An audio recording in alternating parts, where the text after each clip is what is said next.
पास आता हूँ। ये बात बिल्कुल सही कही ठाकर साहब ने कि अगर कोई लड़ता हुआ नजर आ रहा है तो वो वास्तव में ही राहुल गांधी है। और आज तोता मैना की कहानी फिर से वापस आ गई।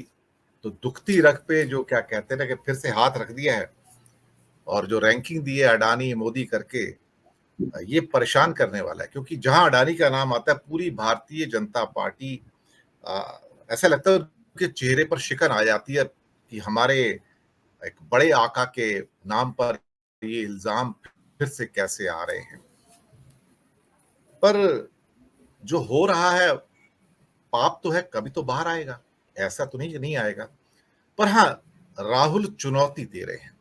पहली बार मोदी को इस भारत में कोई एक व्यक्ति है जो खड़ा होकर चुनौती देता नजर आता है। पिछले चुनाव के बाद तो कोई चुनौती देने वाला ही नहीं था कहीं पे। अभी कम से कम कोई एक खड़ा है। हो सकता है ये डेविड एंड गोलायत की फाइट हो, अभी भी मैं मान के चलता, हो सकता है डेविड एंड गोलायत की फाइट हो, लेकिन somebody is there who is challenging. मैं हूं, मैं आ गया हूं, मैं यहीं पर हूं। ये परेशान कर रहा है कि कोई आ कैसे गया है। डॉक्टर साहब, प्रकाश जी। दिनेश जी, जी मेरी आवाज आ रही है अब तक? जी जी जी जी, दिनेश जी, बुलंद है, बुलंद है। तो जिस तरीके से नरेंद्र मोदी जी ने कहा था कि कांग्रेस मुक्त भारत 2014 के चुनाव जीतने के बाद, तो वो एक जुमले की तरह उन्होंने कहा था। मुझे नहीं लगता कि उसको गंभीरता से लेने की जरूरत किसी को भी थी, और शायद ही किसी ने लिया हो। जब 2014 मई 26 मई को नरेंद्र मोदी ने प्रधानमंत्री का पद संभाला था, तब देश में 7 राज्यों में बीजेपी काबिज थी। लेकिन मोदी शाह के जोड़ी ने धीरे धीरे कांग्रेस की सरकारों को उखाड़ फेंकने का काम किया, और एक एक करके भाजपा ने अपनी सरकार बनाना शुरू की, और कहीं तो मिलजुल के सरकार बनाने की कोशिश की। 21 राज्यों में उन्होंने धीरे धीरे करके अपनी सरकार बना ली। लेकिन जब मई 2018 में विधानसभा के चुनाव हुए, तो एक झटके में बीजेपी को अपनी असलियत का एहसास हुआ, जब छत्तीसगढ़, मध्य प्रदेश, राजस्थान में एक झटके में बीजेपी की सरकार हट गई। फिर आप देखिए, हिमाचल प्रदेश में कांग्रेस की सरकार बनी, बाद में कर्नाटक में बनी, मध्य प्रदेश में जरूर बीजेपी ने वापस सरकार बना ली।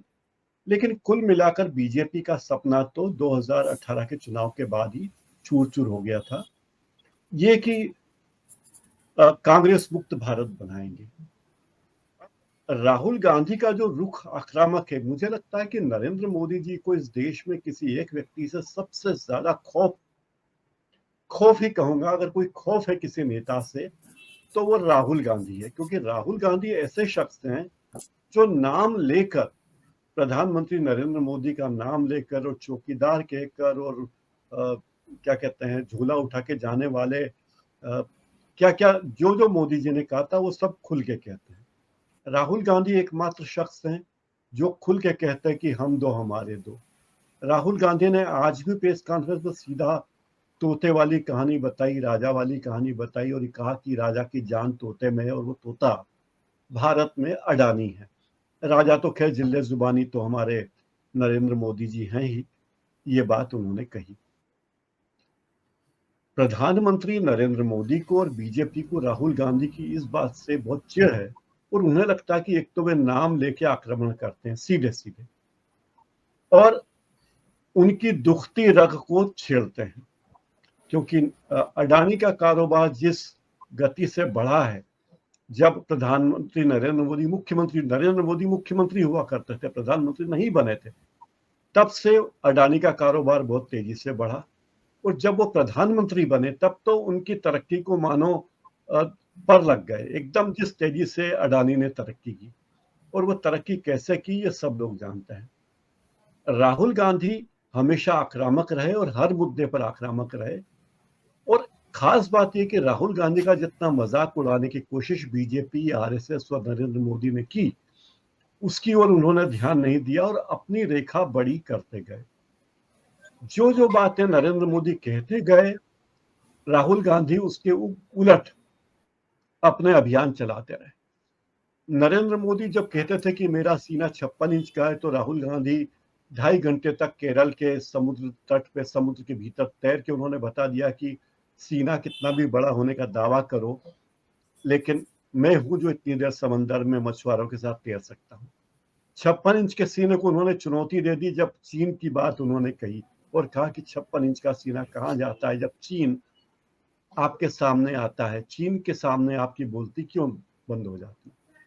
राहुल गांधी ने जो जो घोषणाएं की थी, जो जो भविष्यवाणियां की थी वर्तमान हालात को लेकर, चाहे जीएसटी हो, चाहे कोरोना काल हो, कोई भी मुद्दा हो, या चीन का मामला हो, अंतर्राष्ट्रीय राजनीति हो, अर्थव्यवस्था हो, किसी भी मुद्दे पे राहुल गांधी ने जो बातें कही वो हमेशा खरी उतरी और मुझे लगा कि लोगों का विश्वास राहुल गांधी पर बढ़ा।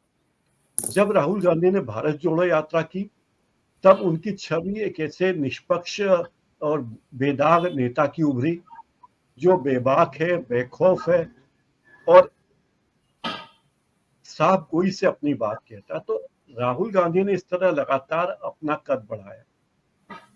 राहुल गांधी को पता है कि संवैधानिक संस्थाएं उनके साथ नहीं है, मीडिया उनके साथ नहीं है, सोशल मीडिया का एक धड़ा उनके साथ नहीं है, ये भी उन्हें पता। लेकिन उन्होंने जिस बुद्धिमानी से अपनी बात को कहना शुरू किया उससे किसी को भी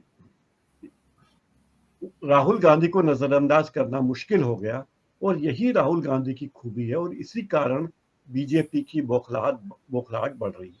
अभी भी अगर आप देखें, मैं जो स्थिति बीजेपी के सामने कांग्रेस की है, कोई और पार्टी नहीं है जो राहुल गांधी या कांग्रेस पार्टी के साथ हो। मोदी के सामने कोई पार्टी नहीं है सिवाय कांग्रेस की और कोई नेता नहीं है सिवाय राहुल गांधी के। तो राहुल गांधी कांग्रेस के पर्याय जैसे हो गए हैं, राहुल गांधी विपक्ष के पर्याय जैसे हो गए हैं, राहुल गांधी इंडिया गठबंधन के पर्याय जैसे हो गए। क्योंकि अगर आप वोटों की गिनती करें, 2019 में वोट जितने मिले थे कांग्रेस को दूसरे नंबर पे सबसे ज्यादा वोट मिले थे जो करीब 12 करोड़ से अधिक थे और number 3, number 4, number 5, number 6, number 7, number 8 और नंबर 9, इन तमाम 7 पार्टियों को जितने वोट मिले थे वो सारे पार्टियों के वोट से ज्यादा कांग्रेस के वोट थे। तो आप ये बात मानेंगे कि कांग्रेस अभी भी बड़ी पार्टी है, राहुल गांधी बड़े नेता हैं और राहुल गांधी की स्वीकार्यता इस देश में इतनी, आपने मिजोरम में देखा होगा, राहुल गांधी गए और मिजोरम में लोग भीड़ लगा के खड़े हुए। जहां जाने से प्रधानमंत्री सकुचाते हैं, गए नहीं, जहां चुनाव है, लेकिन मिजोरम में राहुल गांधी को देखने, राहुल गांधी से मिलने बड़ी संख्या में लोग आए, जो कि हिंदी भाषी इलाका, जो हिंदी हार्टलैंड के नेता माने जा सकते हैं राहुल गांधी, वो वहां गए। इसका मतलब राहुल गांधी की स्वीकार्यता बहुत ज्यादा है और यही चीज बीजेपी के लिए बौखलाहट का कारण है। बीजेपी को लगता है कि राहुल गांधी अगर इसी तरह आगे बढ़ते रहे, अब 5 राज्यों के विधानसभा चुनाव में परीक्षा हो जाएगी, बीजेपी कितने राज्यों में सरकार बना पाती है, कितने प्रतिशत वोट ला पाती है और इन 5 राज्यों का नतीजा 2024 के मई में होने वाले लोकसभा चुनाव में होगा। उसी को लेकर बीजेपी की बेचैनी है, चिंता है।